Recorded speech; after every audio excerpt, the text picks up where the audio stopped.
우리나라 기온의 특징을 알아봅시다. 지연이와 수혁이는 지난 주말에 다녀온 곳에 대해 이야기를 나눴습니다. 두 지역의 3월 모습이 다른 까닭은 무엇일지 생각해 봅시다. 제주도에 사시는 삼촌 댁에 다녀왔는데 유채꽃이 활짝 피어 있었어요.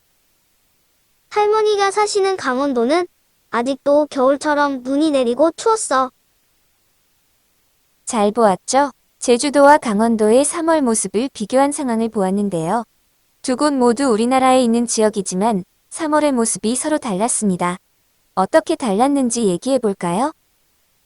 제주도에는 유채꽃이 필 정도로 따뜻했지만 강원도는 겨울처럼 눈이 내리고 추웠습니다.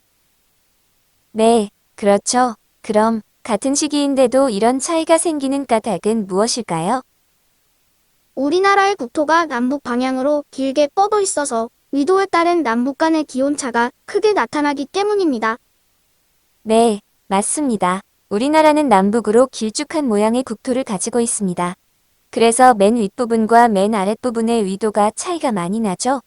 그럼 교과서 40쪽을 한번 볼까요? 무엇을 나타낸 지도인가요? 우리나라의 1월 그리고 8월의 평균 기온을 나타낸 지도입니다. 네, 그럼 전체적으로 기온이 높은 시기는 언제인가요? 8월입니다. 기온이 높아서 더운 날씨가 계속 이어집니다. 그럼 남쪽으로 갈수록 그리고 북쪽으로 갈수록 기온은 어떻게 변화하나요? 남쪽으로 갈수록 기온이 높아지고 북쪽으로 갈수록 기온이 낮아집니다.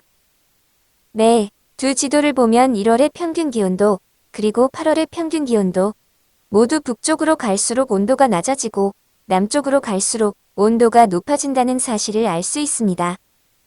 그럼 1월의 평균 기온을 나타낸 기후도에서 0도씨가 되는 선을 따라 그려보세요. 선이 일직선이 되지 않는 이유는 무엇일까요? 잘 모르겠어요. 그럼 1월의 평균 기온을 나타낸 기후도에서 서울과 강릉의 기온을 비교해보세요. 내륙 쪽에 있는 서울보다 바다 쪽에 가까운 강릉의 온도가 더 높게 나타나 있습니다. 왜 이런 현상이 나타나는지 알고 있나요? 이것도 잘 모르겠어요, 선생님. 네, 여러분이 궁금해하는 내용은 영상을 하나 보고 난 뒤에 계속 얘기하도록 하겠습니다. 그럼 다 같이 한번 볼까요?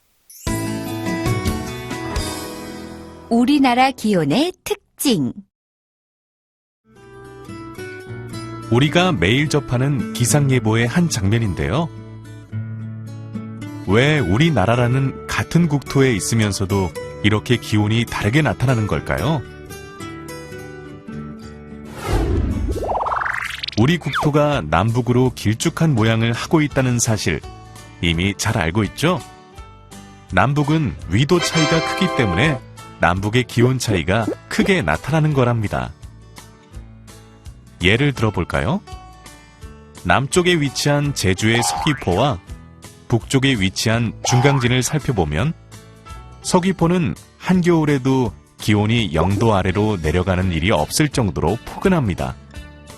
반대로 중강진은 겨울에 기온이 영하 20도 가까이까지 내려갈 만큼 몹시 추운 것을 알 수 있죠. 서귀포와 중강진의 8월 기온차가 약 5도인 것에 비해 1월 기온차는 무려 22도. 따라서 남북의 기온차는 여름보다 겨울에 더 크게 난다는 사실을 알 수 있답니다. 그럼 이러한 기온 차이가 남북에만 나타날까요? 동서로는 어떨까요? 같은 위도에 있는 인천, 춘천, 강릉 지역의 1월 평균 기온을 살펴볼까요? 기온이 가장 높은 곳, 바로 강릉인데요. 그 이유는 무엇일까요? 바로 태백산맥이 북쪽에서 불어오는 차가운 바람을 막아주고 동해의 수심이 깊어 바닷물이 빨리 식지 않기 때문입니다. 따라서 비슷한 위도에 있는 지역이라도 동해안 지역이 서해안 지역에 비해 겨울철 기온이 더 따뜻하다는 것을 알 수 있답니다. 또한 해안 지역이 내륙 지역에 비해 겨울이 따뜻하고 여름이 시원하다는 것도 알 수 있지요.